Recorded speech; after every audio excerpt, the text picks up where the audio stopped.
Thank you. Hello, everyone.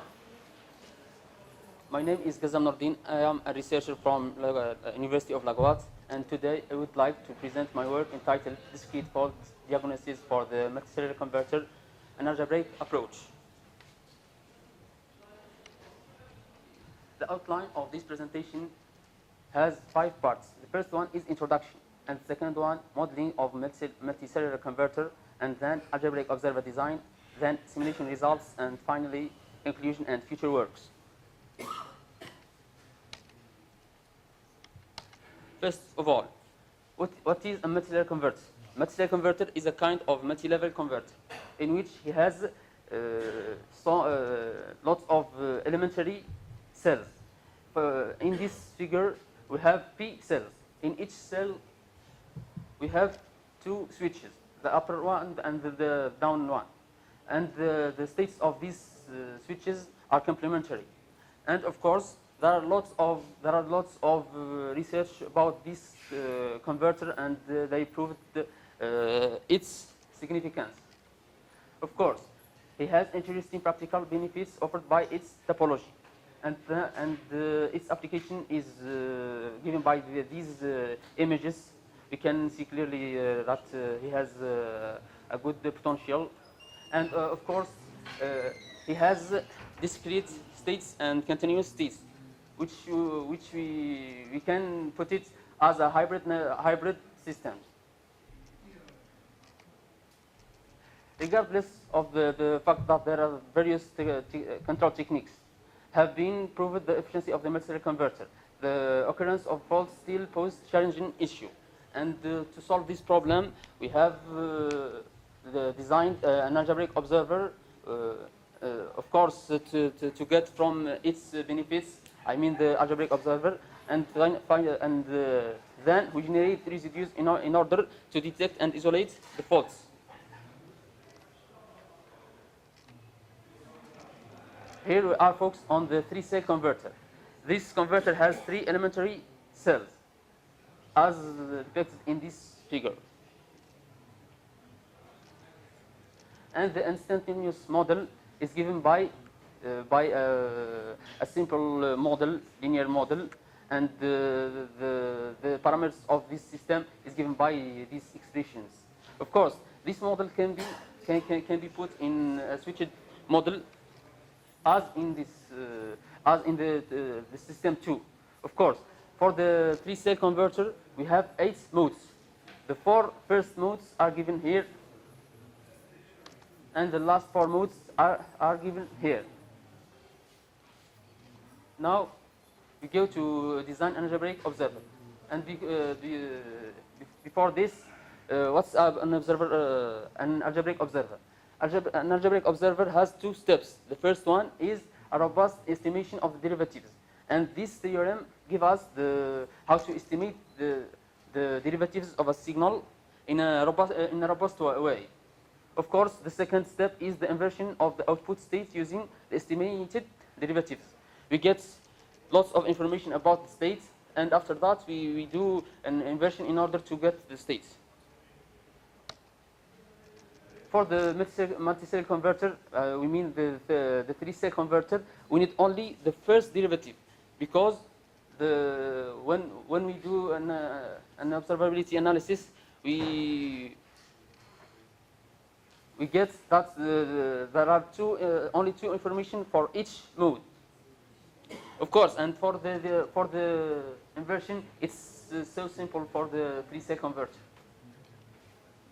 Now we go to the simulation results.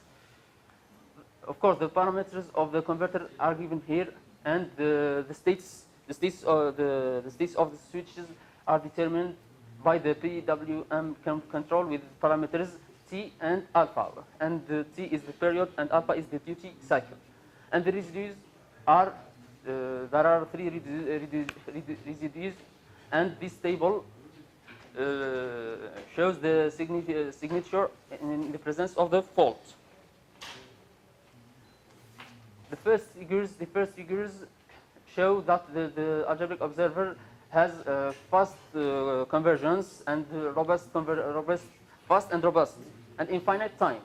And after that, and in order to test the efficiency of our approach, which is the designing an observer, an algebraic observer, we have plugged the first switch at 0, and the results is given in this figure. That's the second one, and of course we can easily see that the first residue is changing its value at time 0.6, and of course if we return to the table. To the table, we can clearly say that the first switch is blocked at 0.6. In this work, we have studied fault diagnosis for the multicellular converter using an algebraic observer. Of course, we benefit from its interesting properties. I mean the algebraic observer, and we have done a validation by simulation of our approach for the 3-cell converter. Thank you very much. Mr. Gazzam, is there any question in the system? Any question?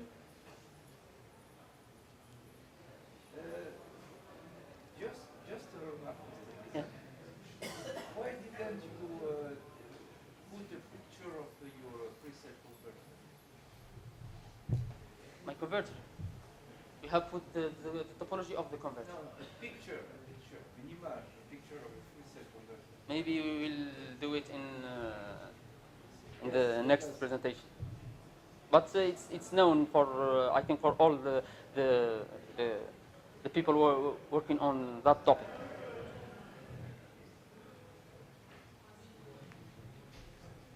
No more question?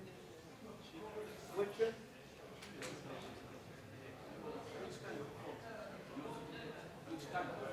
Discrete faults.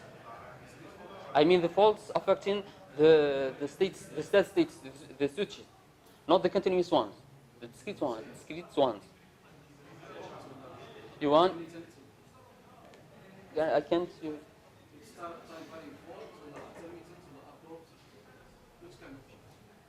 No, discrete. I mean the states is 0, and then it changed its states to 1, from 0 to 1. Yeah, yeah, because it's discrete, not continuous. If it's continuous, maybe it's very like that.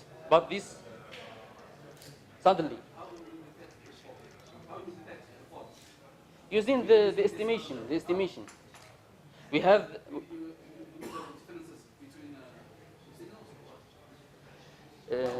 No, you have used the differences between the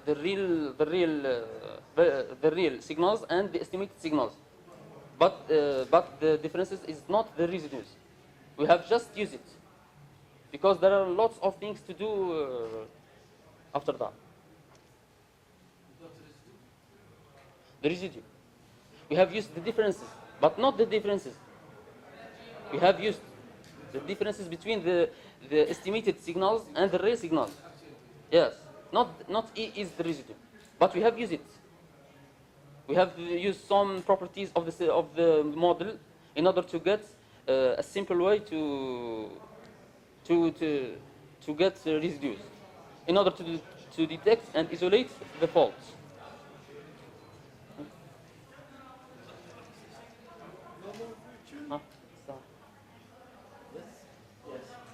Unfortunately, I did not assist the whole presentation, but I have anyway a couple of questions.